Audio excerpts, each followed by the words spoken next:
Jumpa lagi di Omah Dipa. Setelah kemarin yang sebelumnya ada special edition.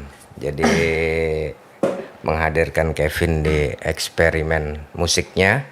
Nah, kali ini saya melanjutkan podcast di episode ke-16 berarti ini On. Jadi menghadirkan Oon. Tapi sebenarnya nama baikmu siapa sih? Nama baik.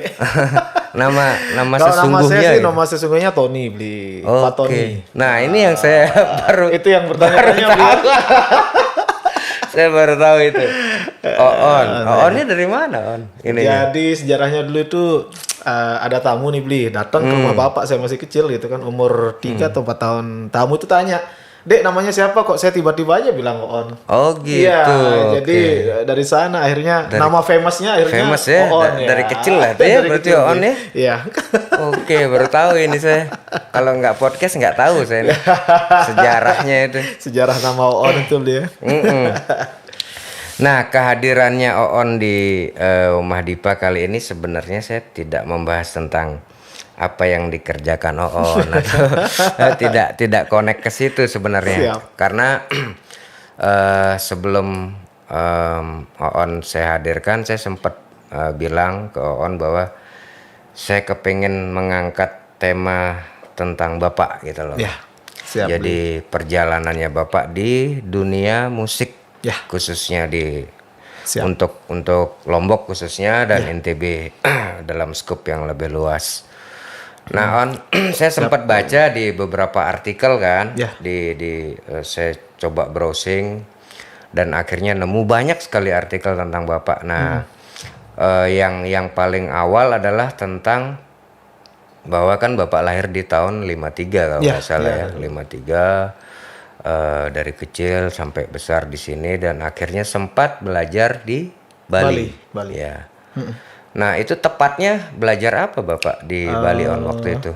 Jadi gini, ceritanya almarhum bapak itu dulu kan lahir dengan kondisi normal, Kakak Guru. Iya. Ya, jadi banyak orang yang tidak tahu bahwa kan memang bapak tunanetra, tapi sebenarnya bapak itu lahir dengan kondisi normal.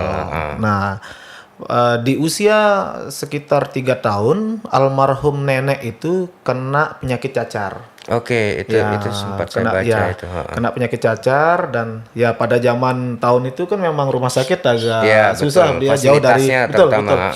Nah, terus kena lah ke bapak dan mengakibatkan ke saraf mata. Saraf mata. Ya, kena ke saraf mata dan itu yang membuat bapak tunanetra dan almarhum nenek meninggal pada saat itu. Iya. Nah, terus di usia kisaran 5 tahun ya, kalau tidak salah saya dengar cerita bapak dulu itu, bapak sih dari sebelum 5 tahun memang udah bermusik, Bi. Jadi ya tapi ya nyanyi sambil main penting gitu ya. Iya. Penting itu kan gambus sasak gitu. Jadi, nah pada suatu ketika di daerah Muncan itu dulu bapak ditampilkan lah Bi, karena ada waktu itu ada kunjungan gubernur ceritanya. Iya. Bapak ditampilkan di sana. Nah, ditontonlah sama gubernur. Karena di NTB tidak ada sekolah tunanetra, akhirnya bapak ditawarin lah semacam beasiswa gitu, mau nggak sekolah keluar gitu. Nah, akhirnya bapak itu dari umur 5 tahun itu sekolah di Bali. Dari 5 tahun ya? Dari 5 tahun. Berarti SD lah itu ya waktu itu ya? Iya, dari ibaratnya TK lah. TK ya? Iya, 5 tahun soalnya. Jadi bapak itu di salah satu SLB di Sanglah, daerah Sanglah di Bali. Nah, bapak itu dari TK sampai SPG. Sampai SPG. Iya, panjang. Ya, bapak panjang sekali di Bali. Iya. Dan pada masa di Bali itu bapak juga sudah bermusik, Bli. Jadi kan di Bali di sekolah bapak itu ada grup gamelan. Iya, pasti itu. Grup gamelan. Terus bapak juga membuat band waktu itu sesama dengan tunanetranya itu namanya Dria Raba. Beberapa mungkin yang seusia bapak usia 50-an itu 50-60 yang di Bali pasti tahu, kenal Saya band. pernah dengar nama dengar itu, dia? ya karena orang tua saya pernah cerita tentang Iya. nama band Band itu. itu ya, sering Ria main di Raba. TVRI dulu Oh, zaman itu. gitu Jadi toh. ya Ya cukup ampun. famous lah untuk tahun itu. Bi. Itu memang terkenal karena apa? Dibilang saya berani bilang terkenal karena almarhum aji saya, orang tua saya pernah cerita itu tentang nama Band grup itu. itu. Iya. Oke. Jadi bapak salah satu personil dan pendiri band itu. Oke, ternyata almarhum Pak Masar ya, luar biasa. Ini Iya. ini satu fakta yang saya baru tahu kalau Iya, ini. Iya, betul, betul itu dia. Oke, setelah sampai SPG. Iya. Nah, setelah itu Sebenarnya sih setelah itu bapak tadinya pingin diminta untuk menjadi guru di Bali, diangkat jadi pegawai negeri di Bali Oke. tanpa tes wah, keren sebenarnya. ya. Tapi bapak itu punya dua cita-cita, kakak Oke. guru. Jadi dua cita-cita itu, satu pingin punya sekolah tunanetra, Oke. sama satunya lagi punya grup musik yang bisa mengangkat lagu-lagu daerah. Daerah, Ya. iya. Itu dia Oh, cita-citanya. cocok sih Jadi, sama cita-citanya ya. Bapak tidak mau dia tinggal di Bali, minta balik ke Lombok karena pingin mewujudkan Itu, cita-cita itu. yang dua itu ya, Ya, dua sebenarnya hal itu. pas di Bali itu Bapak juga ada beasiswa untuk ke seingat saya Australia. Oh, keren Jadi ya. pengen dikirim sekolah musik juga kebetulan Oh, waktu itu. gitu. Iya. Oh, Pengen beasiswanya malah sekolah iya. musik ya? Sekolah musik beli waktu itu. Enggak diambil ya sama Enggak Bapak. diambil karena memang Bapak punya itu sih Udah mewujudkan kuat sekali ya, itunya. tanggung jawab yang itu. Iya. Bli. Jadi dia memikirkan nasib anak-anak tunanetra yang Iya, khususnya itu yang ya. betul Heeh, yang di iya. NTB gitu. Oke. Gitu ceritanya. Berarti setelah SPG itulah Bapak balik ke Iya. Lombok ya. Bapak balik ke Lombok. Itu ya, itu saya sempat membaca juga beberapa artikel setelah Bapak lulus itu balik ke Lombok, akhirnya mendirikan. Iya, mendirikan sekolah. Nah, sekolah si yang didirikan oleh Bapak ini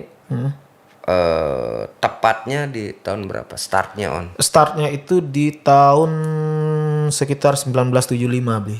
Saya belum, udah lahir saya. Udah lahir ya. Ya, setahun. Saya usia setahun berarti sekolah itu Iya, ada. jadi sekolah itu pun tidak langsung jadi sekolah begitu Iya, ya. iya, iya. Jadi Bentuknya sekarang iya, itu bentuk kan kayak setelah sekarang. proses. Iya, setelah proses. Jadi Bapak itu dulu numpang di Panti Asuhan Harapan yang ada di Majeluk. Panti Asuhan Harapan. Iya. Jadi Di Majeluk ya? Iya, yang di Majeluk, yang Oh, tempat Panti Asuhan anak yatim itu. Iya, Ya, iya. jadi Bapak itu minta ruangan satu, sempat tinggal di situ Bapak. Oh gitu. Sebelum punya rumah, jadi tinggal di Oke. situ sebelum menikah. Nah, jadi Bapak itu minta ruangan di situ untuk jadi kelas gitu, Bli. Oke. Nah, dan Bapak ini keliling ke kampung-kampung nyari murid. Oh? Jadi Bapak yang gerilya cari gitu. iya, jadi Oh, ini agak unik nih. iya, jadi Iya, Bapak oke. itu pergi kampung-kampung nyari murid. Nah, dan di sanalah tercetusnya tuh sebenarnya Pelita Harapan. Mulai grup kita, grup dangdut itu. Oke. Di tempat Bapak Iya. ngajar itu. Jadi kenapa dia dibuat Pelita Harapan ini? Jadi kan kalau zaman dulu, jangankan zaman dulu ya, zaman sekarang pun untuk kita menggait murid tunanetra itu agak susah. Apa ini kendalanya? Kendalanya itu jadi gini, misalnya kan ya memang banyak selain di kota kan banyak memang di pinggiran kota, di daerah itu jadi kesannya kalau anak-anak tunanetra tuh kalau sekolah ke kota itu takutnya di pinggir jalan, ditabrak, Oh, digarap. iya, Iya, lebih inilah ya kepada, ekspektasi orang tuanya. Iya, iya, iya. Padahal Bapak itu ya pingin menunjukkan bahwa walaupun kita tunanetra tapi kita bisa Iya. bersaing dengan Betul. orang yang normal. Iya, ya minimal mereka tetap bisa mendapat betul. belajar atau Betul. mendapatkan ilmu lah gitu. Betul, betul kata guru. Bukan jadi apa ya, semacam hambatan. Betul, gitu betul. loh. Lebih Betul, ke situ betul. mungkin Iya. Bapak mikir kan. Itu yang agak susah. Nah, kenapa dibentuknya Pelita Harapan itu Bapak melatih mereka anak-anak tunanetra ini bermain musik. Oke. Itu sebagai ajang promo. Ini loh ini loh anak-anak tunanetra tuh bisa. Ternyata bisa. Iya, bisa.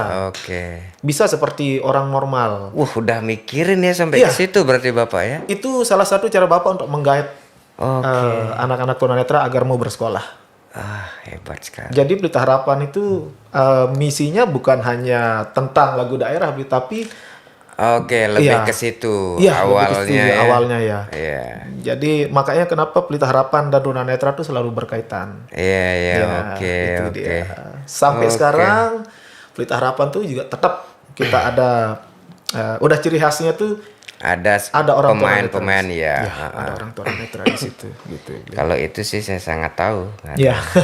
Kalau Itulah kurang lebih sejarahnya Bapak jadi dari Bali dan besar di Bali, dari kecil sampai besar di Bali. Oke, dan memang wajar sih kalau akhirnya Bapak sangat mencintai makin gitu tertarik dengan dunia seni ya khususnya musik karena emang lingkungan sih kalau Betul, menurut saya. betul Kakak Guru.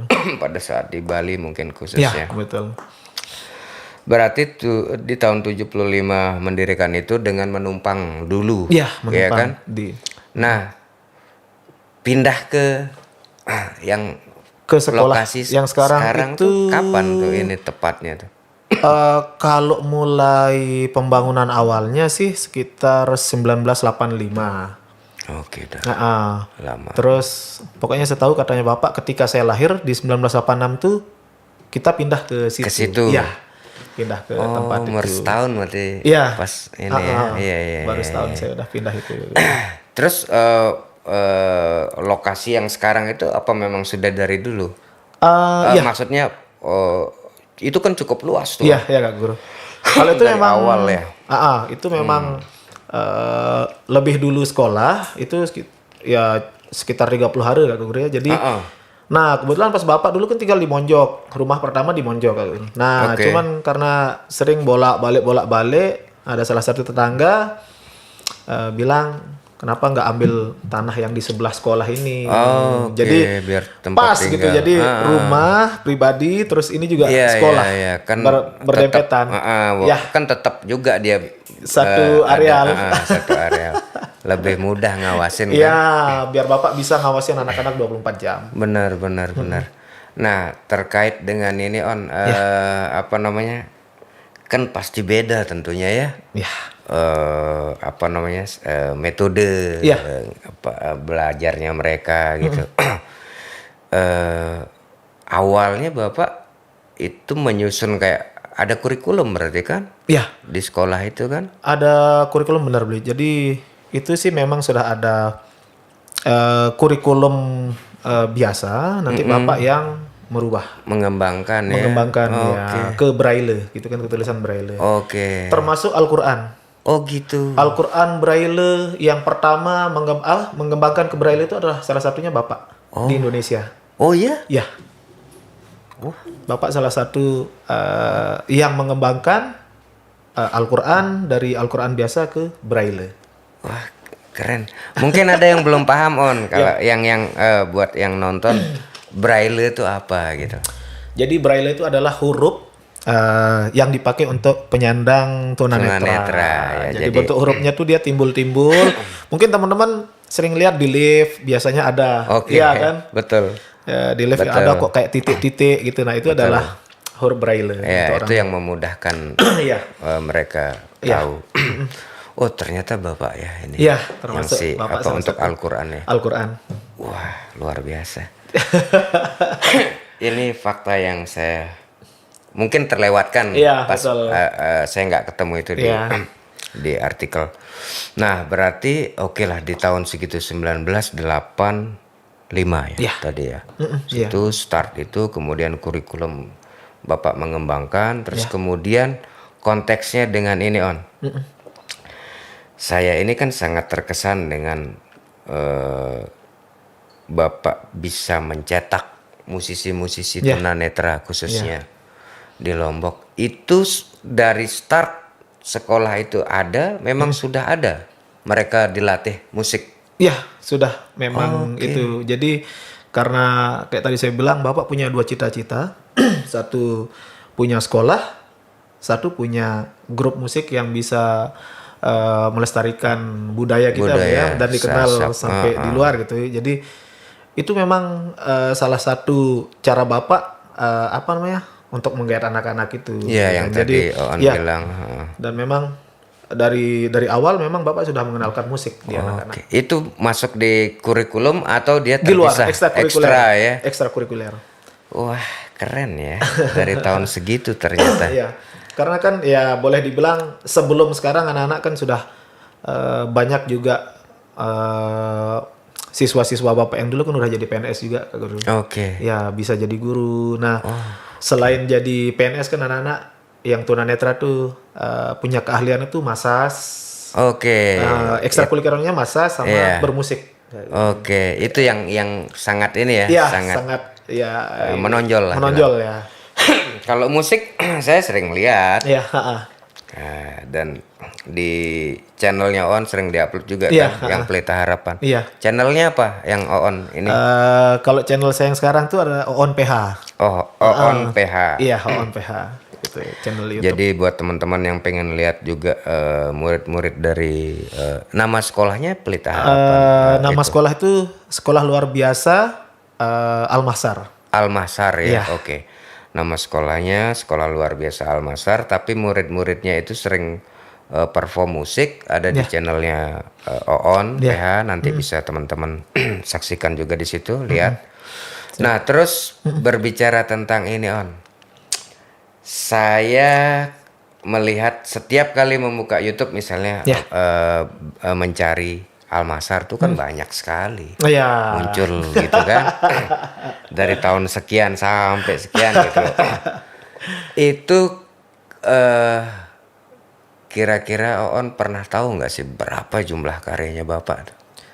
Yang Kisaran berapa tuh ya? setahu Banyak. saya yang terakhir itu sih sekitar 24 album lah Kak Guru. Kali rata-rata 10 lah ya. Iya, Kan zaman dulu tuh kalau orang buat album 10 lagu. Iya. 8 lagu paling minimal. Paling iya benar. Sekitar 200 sampai 300 karya 300 Bapak ya. karya. Heeh. Itu semua berbahasa Sasak On Semua ya? berbahasa Sasak. Oke. Menurut saya salah satu karyanya almarhum Al-Mahsar adalah Lalu Ngaruh itu. Iya. Itu saya sempat mengcover itu Iya. dan meminta izin ke On. Siap. Itu ceritanya sih yang membuat saya Iya, sangat menginspire saya. Iya. Nah, sepengetahuan Oon, dari sekian banyak lagunya Bapak itu yang paling pernah diceritakan ke Oon, yang mana yang paling berkesan buat almarhum? Ada Pernah dua, nggak Bapak ada. cerita itu? Jadi ada satu lagu itu judulnya Ina, Kakak Guru. Oke. Itu lebih menceritakan dan lagu itu terciptanya tuh di usia sekitar 5 atau 6 tahun kalau nggak salah Bapak. Jadi dari ini saya baru tahu ini. Jadi Usia segitu Bapak udah ciptain lagu ya? sudah, ada dua lagu. Ina sama Sempait Salam namanya lagu. Ampun. Iya, oke. Sempait Salam pun itu tentang seorang mengutarakan isi hati seorang kekangenan seorang anak terhadap almarhum ibunya.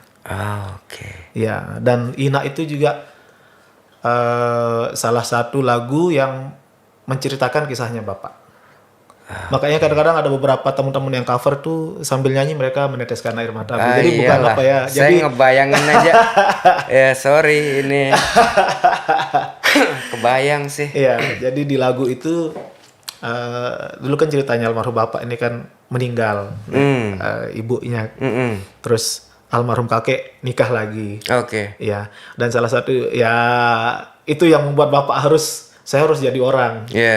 Dia bilang itu yang jadi cambuk Bapak juga, saya harus jadi orang gitu dia bilang. Jadi dia menceritakan keluh kesah seorang anak, kangen sama ibunya.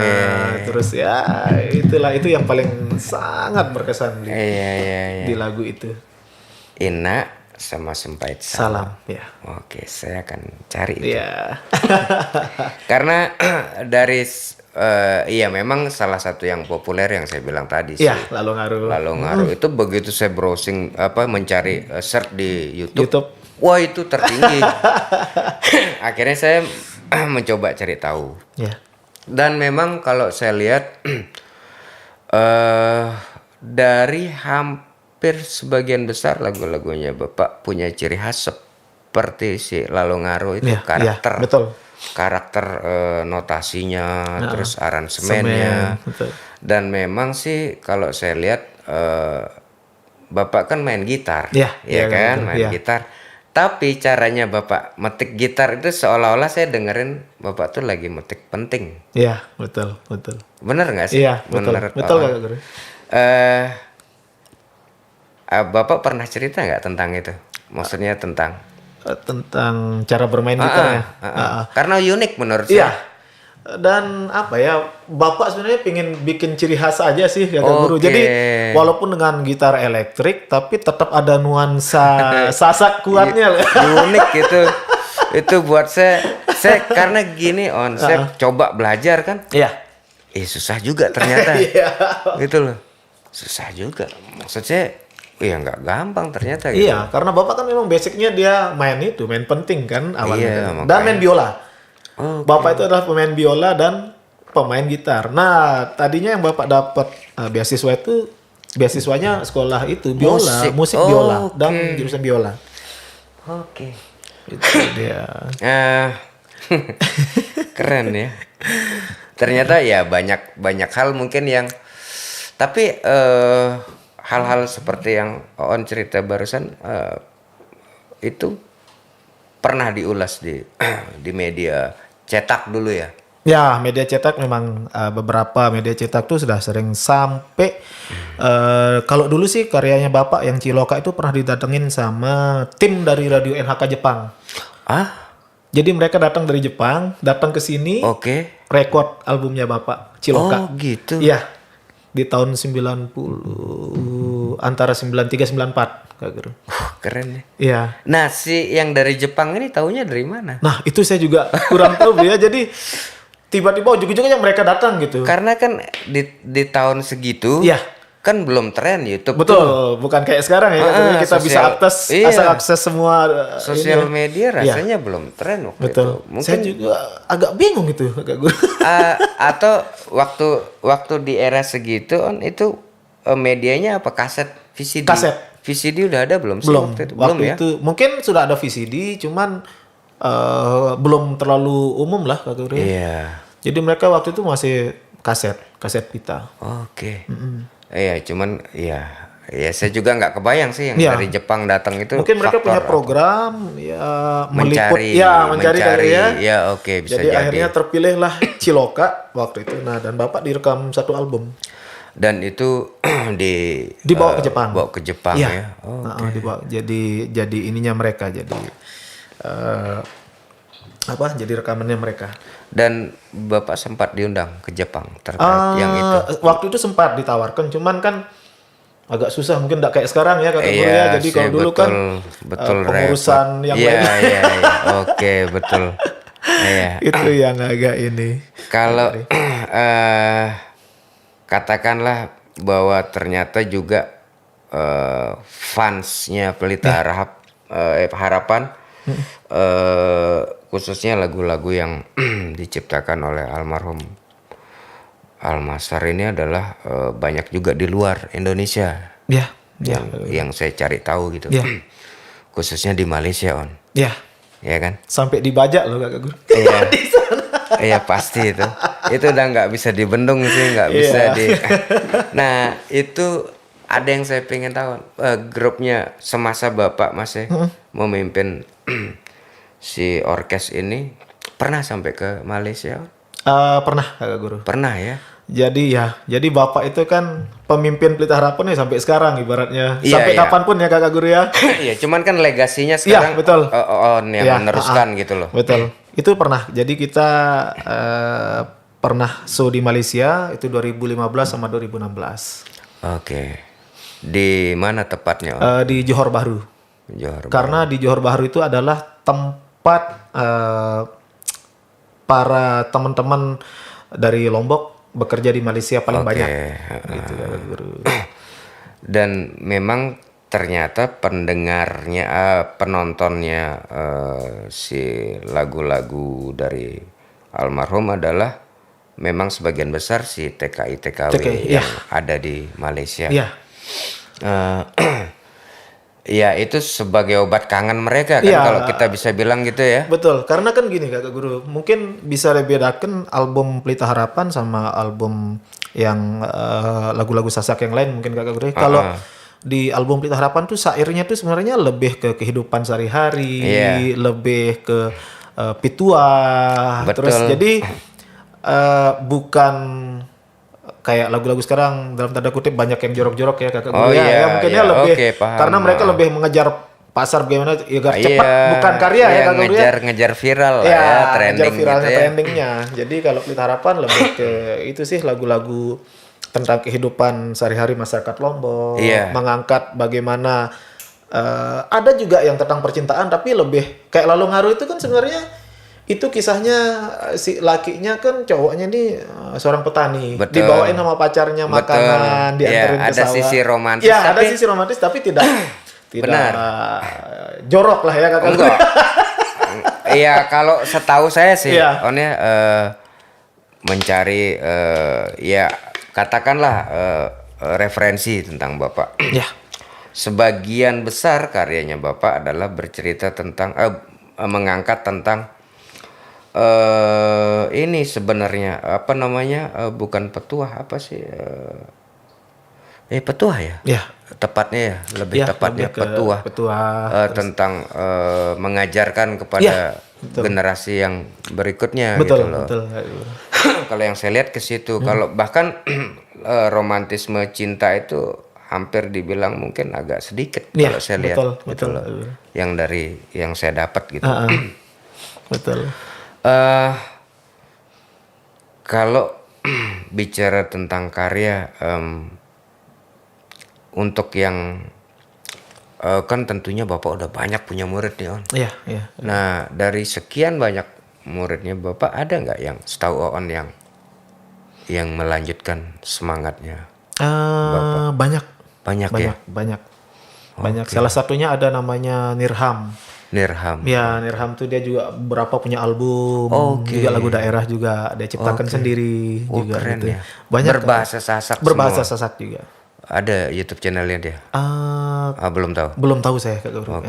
Nirham itu Iya. setahu On dia mencipta ya? Iya, dia ciptakan banyak lagunya.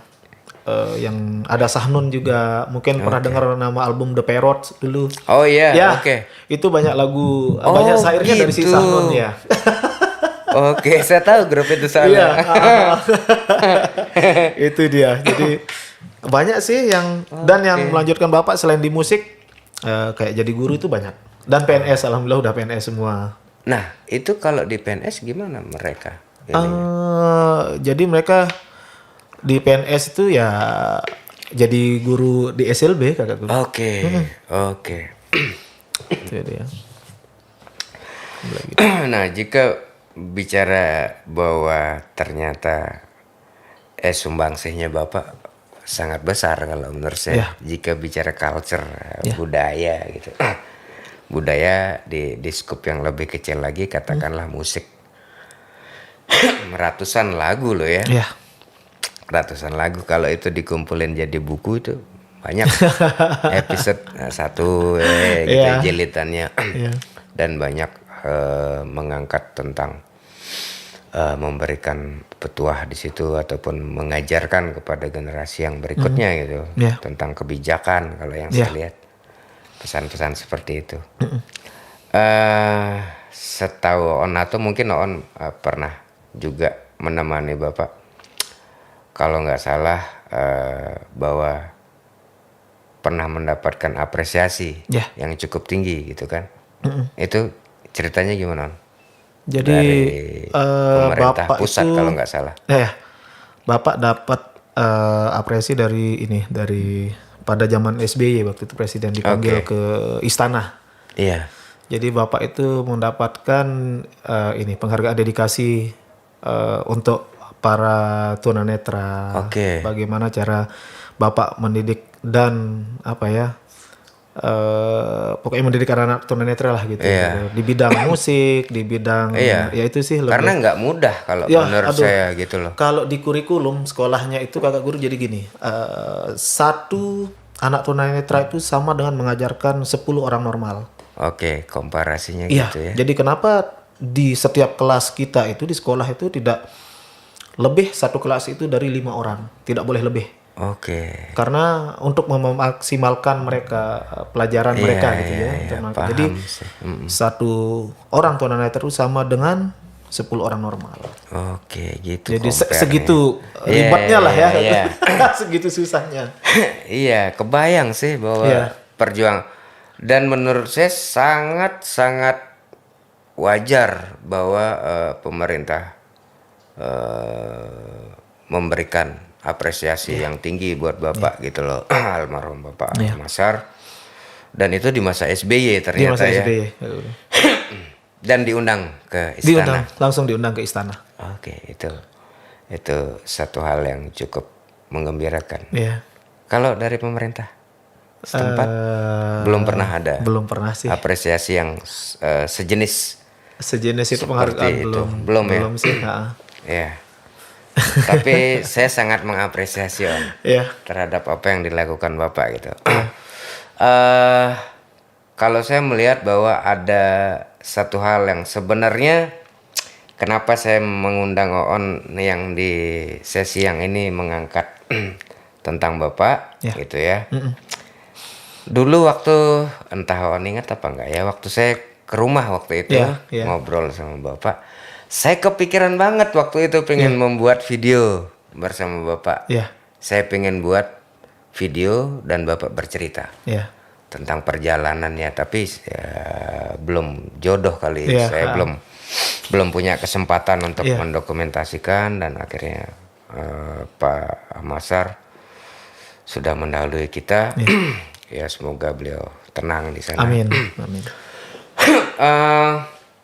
Jika bicara ini On, sebagai penerusnya Ya. Bapak di untuk sekolah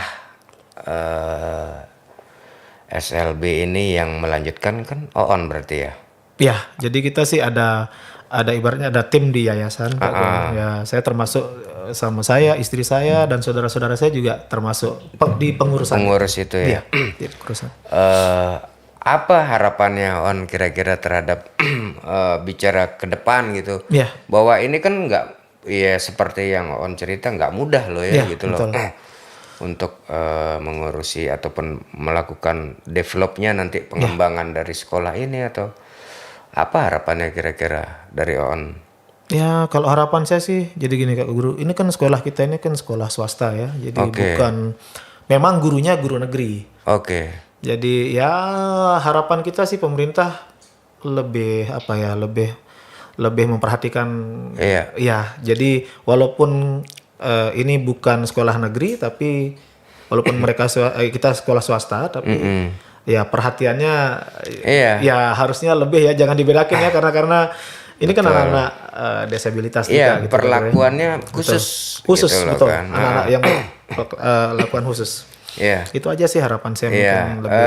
minimal mungkin setidaknya ada komunikasi dua arah gitu Ya, ya. betul. Mengajak berbicara tentang entah bicara program atau Ya, apapun betul, gitu. betul. Nah, oke, cukup banyak yang saya dapat malam ini, dan sebenarnya sudah terjawab hampir sebagian besar pertanyaan saya tentang itu. Salah satu yang sebenarnya saya jadi cukup lama bertanya-tanya tentang apa namanya, awalnya Betul. Bapak mencipta. Itu yang cukup penasaran, dan total berapa karyanya, itu yang jadi pertanyaan saya gitu. Dan apakah pernah ada yang mengapresiasi perjuangan Bapak? Itu aja sih On. Thank you banget sih On. Sama-sama. Ada lagi nggak yang saya lupa kira-kira yang tentang? Ya itu aja sih, kalau di luaran itu kan banyak orang-orang tahu itu Bapak itu hanya pemain musik, Guru. Oh iya. Ya, taunya iya. Bapak tuh hanya seorang pemain musik gitu kan, dan punya grup. Malah banyak yang bilang bukan orkes Pelita Harapan tapi orkesnya Al-Mahsar. Biasanya Al-Mahsar. ya sebutan Iya sih, oke. sebutan orang kan rata-rata begitu. Iya. Orkes mana tuh? Orkes Oke. Al-Mahsar gitu aja sih. Iya. Jadi kalau sebenarnya Bapak itu adalah seorang pegawai negeri. Kalau menurut saya Bapak adalah seorang lebih tepatnya adalah guru. Ya, betul Gitu Kak loh. Guru. Ya. Dia sangat mengayomi Ya. begitu banyak dan visinya besar Ya, ternyata ya. betul. Ya, Kak Guru. Ternyata dari usia 5 tahun sudah mencipta, terus Ya. ditawarkan. Ini saya menarik. Kalau boleh saya narik kesimpulan Ya. dari obrolan kita bahwa eh menjadi seseorang yang punya jiwa besar tuh nggak mudah, Betul. gitu loh. Betul. Kak Guru. Karena menurut saya tawaran untuk Bapak belajar Keluar. untuk belajar musik itu kan tawaran yang Iya. Tidak semua orang dapat ya Kak Guru ya. kesempatan itu Iya, kesempatan. gitu. Betul. Tapi kan Bapak punya visi yang besar. Betul. Akhirnya ya terjadi sih dan tercapai kalau menurut saya. Betul. Dan sekolah kita itu adalah sekolah pertama di NTB. Oke. Untuk Itu adalah sekolah tunanetra pertama di NTB. Jadi sebelum pemerintah buat, Bapak sudah buat. Oke. Sudah buat duluan. ya itu salah satu yang saya pengen tahu. Iya, itu dia. Itu bahwa perjuangan itu memang mesti didasari atas keinginan yang Betul. memang tulus. Itu yang saya dapatkan pelajaran malam ini dari cerita seorang Pak Al-Mahsar, Iya. almarhum yang menurut saya sangat luar biasa. Dan pertemuan saya dengan Pak Al-Mahsar almarhum itu hanya beberapa kali, tapi Iya. pertemuan saya dengan beliau adalah pertemuan yang sangat berkualitas buat saya dan berkesan gitu. Sampai akhirnya saya memendam cukup lama. Nah, sekarang saya dapat kesempatan untuk mendokumentasikan bahwa itu pertanyaan-pertanyaan yang saya simpan cukup lama. Siap. Malah sampai Bapak kan dulu ke sini Kak Guru. Ingat enggak pas kita garap Ciloka Iya, recording di sini saya kan? ingat. Saya sangat ingat. Itu tahun berapa On ya? 2000, pokoknya saya belum nikah sekitar 2005 kayaknya. Kak Itu Guru, kan ya. sama Pak ini kan, Sugriwe juga. almarhum juga. Iya, almarhum juga Mas Sugriwe gitu. Sri Record.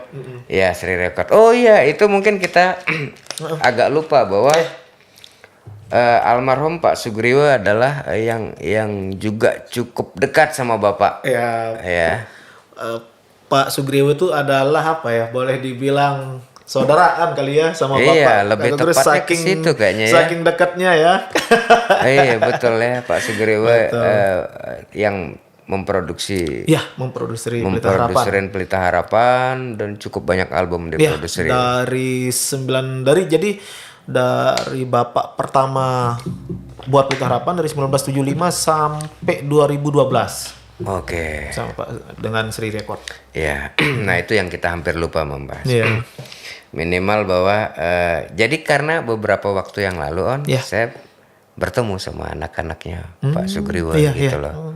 Si dua orang itu. Iya, iya, betul. Ya, dan kami membahas Pak Mahsar juga di situ gitu. Almarhum saya bahas juga di situ. Iya. Makanya saya sangat menggebu-gebu gitu loh, pengen kapan ya gitu loh saya bisa hadir ke Noon gitu. Karena mendengar cerita tentang Pak Sugriwe juga dari anaknya gitu. Iya.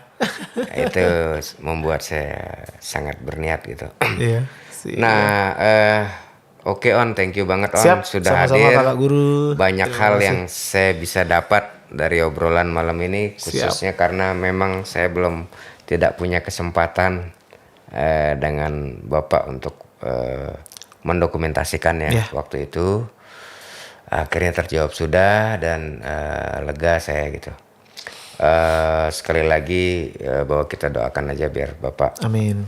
tenang di alam sana. Amin. Dan karya-karya dari almarhum Al-Mahsar tetap dikenang Amin. dan tetap menjadi tauladan untuk para pengkarya Amin. lagu Sasak khususnya. Betul. Semoga makin banyak karya-karya tercipta dengan idiom-idiom yang positif Ya, gitu. betul, Tentunya betul, Kak Gun. itu harapan saya karena hal yang baik yang harus patut dicontoh gitu. Betul, betul, Kak Gun. Yang negatifnya kita kesampingkan. Betul.